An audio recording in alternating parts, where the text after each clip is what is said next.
कभी आपने सोचा है एक ऐसा आदमी जिससे बड़े बड़े लोग कांपते हों, जिसके पास दौलत हो, पावर हो, रुतबा हो, लेकिन फिर भी वो सबसे कीमती चीज़ जो उस फैमिली है उसकी दुनिया से छुपा कर रखता हो। आखिर क्यों? क्या है वो राज?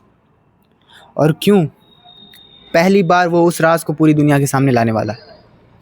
आज की कहानी सिर्फ एक बर्थडे नहीं, वो कहानी है प्यार की, यादों की और उस पहचान की जिसे वो पूरी दुनिया से छुपा कर रख रहा है। सो हेलो गाइस, मैं हूँ ऋषभ और आप देख रहे हैं ज़ीरो ऑफिशियल स्टोरीज़। सो चलिए शुरू करते हैं आज की कहानी। शाम का वक्त था, आसमान पर ढलती हुई सूरज की रोशनी घर की खिड़कियों से अंदर आ रही थी।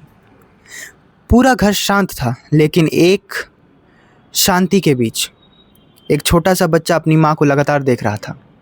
उसकी आंखों से मासूमियत थी और दिल में एक सवाल। वो धीरे से अपनी माँ के पास आता है। मम्मा, पापा कब आएंगे? इस सवाल से अपनी माँ को पूछता है। उसकी आवाज़ में शिकायत नहीं, इंतज़ार था। माँ कहती है, उन्होंने प्रॉमिस किया था ना, वो बर्थडे से पहले ज़रूर आएंगे। माँ हल्का सा मुस्कुराती है। वो उसके बालों को सहलाती है, लेकिन अगर कोई ध्यान से देखता समझ जाता उस मुस्कुराहट के पीछे एक बेचैनी छुपी है। पापा आते ही होंगे बेटा, तुम्हें पता है ना, वो अपने प्रॉमिस कभी नहीं तोड़ते। ये है काव्यांश रायज़ादा, एक प्यारा, समझदार लेकिन अपने पापा का बेहद जुड़ा हुआ बच्चा जो अपने पापा से काफ़ी प्रेम करता है। उसका छोटा भाई रुद्राक्ष और उनकी नन्ही सी बहन काशवी, तीनों इस घर की धड़कन थे।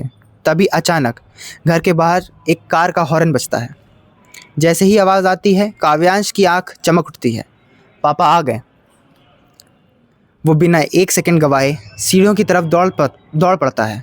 पीछे उसकी माँ उससे जाते हुए देखती है और अनजाने में उसके चेहरे पर मुस्कान आ जाती है। रुद्राक्ष भी तुरंत उठ जाता है और अपनी माँ की उंगली पकड़कर बाहर की तरफ चलने लगता है।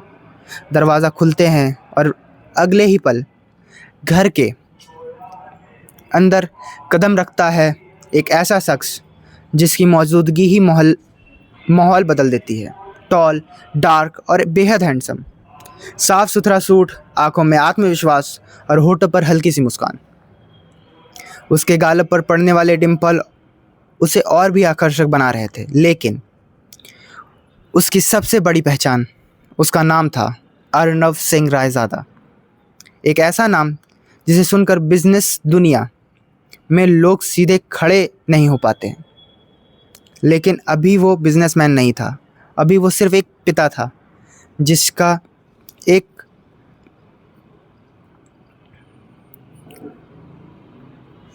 बेटा काव्यांश और बेटी काशवी थी।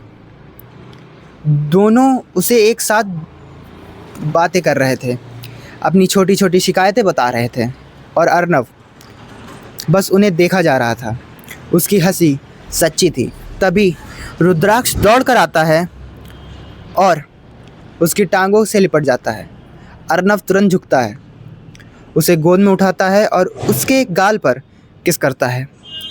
कैसा है मेरा शेर? I am good dad, very good my boy. तभी उसकी नज़र उठती है और सामने खड़ी खुशी पर जाकर ठहर जाती है। एक पल के लिए जैसे समय रुक गया हो। वो दोनों बस एक दूसरे को देख रहे थे। फिर अर्नव बच्चों को सोफे पर बैठाता है और सीधे खुशी के पास आता है। बिना कुछ कहे उसे अपनी बाहों में भर लेता है। कैसी हो? खुशी हल्का से शर्मा जाती है। मैं ठीक हूँ, आप बताइए। अर्नव नाटकीय अंदाज में अपने दिल पर हाथ रखता है।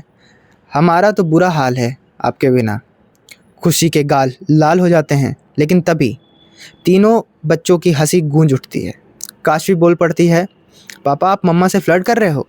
अर्नव हंस पड़ता है, नहीं बच्चा, हम तो बस बता रहे थे कि मम्मा के बिना हमारा क्या हाल होता है। कुछ देर बाद बातों बातों में बच्चा एक सवाल पूछता है जो सीधे दिल पर लगती है। पापा आप हमारे साथ क्यों नहीं रहते? कमरे में हल्की सी खुशी छा जाती है। अर्नव बच्चों के पास बैठता है। पापा को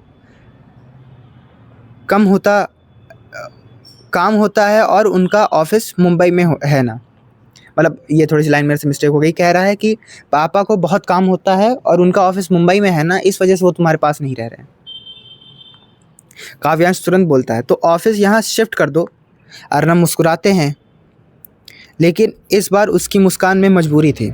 बेटा, हमारी कंपनी बहुत बड़ी है, सब कुछ अचानक बदलना आसान नहीं होता। काशवी मासूमियत से कहती है, तो हम मुंबई आ जाएंगे। अब अर्नब की नज़र खुशी पर जाती है। वो समझ गया था ये फैसला उसके हाथ में नहीं है। खुशी धीरे से कहती है, हम यहाँ से अपना काम नहीं कर पाएंगे। बच्चे के चेहरा उतर जाता है और ये देखकर अर्नब तुरंत माहौल बदल देता है। और अरे, मैं तो एक बात बताना ही भूल गया। तीनों बच्चे तुरंत उसकी तरफ देखते हैं।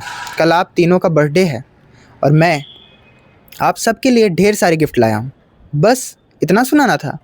तीनों खुशी से उछल पड़ते हैं। मुझे चाहिए, मुझे भी। अर्नब हंसने लगता है। लेकिन गिफ्ट्स कल ही खुलेंगे और हाँ, कल एक ग्रैंड पार्टी भी है। बच्चे अपने कमरों की तरफ भाग जाते हैं, भविष्य के सपनों के साथ। लेकिन जैसे ही वो जाता है, अर्नब नोटिस करता है खुशी परेशान है। क्या हुआ? खुशी धीमी आवाज़ में कहती है, आपने अचानक पार्टी रख दी। अगर मीडिया आ गई तो? अर्नब उसके पास आता है, उसका हाथ पकड़ता है और बेहद शांत लेकिन ताकतवर आवाज़ में कहता है, तुम भूल गई हो क्या तुम्हारा पति कौन है? मेरी परमिशन के बिना कोई भी मेरी फैमिली की तस्वीर तक नहीं ले सकता। उसकी आंखों में कॉन्फिडेंस नहीं, एक वार्निंग थी। फिर वो थोड़ा झुकता है और मुस्कुराता है और कहता है, वैसे कल तैयार रहना, क्योंकि मैं सबके सामने तुम्हें अपनी पत्नी के रूप में इंट्रोड्यूस कराने वाला हूँ। मिस्टर खुशी अर्नब सिंह रायज़ादा। खुशी की सांस जैसे थम जाती है। सालों का इंतज़ार शायद ख़त्म होने वाला था। वो अर्नब से लिपट जाती है और अर्नब उसे और कसकर पकड़ लेता है। लेकिन क्या ये पार्टी सिर्फ बर्थडे के लिए है या अर्नब कोई बड़ा ऐलान करने वाला है? क्या दुनिया इस रिश्तों को स्वीकार करेगी या कल की रात सब कुछ बदल देगी? जानने के लिए बने रहिए मेरे साथ, क्योंकि असली तूफ़ान अभी आने वाला है।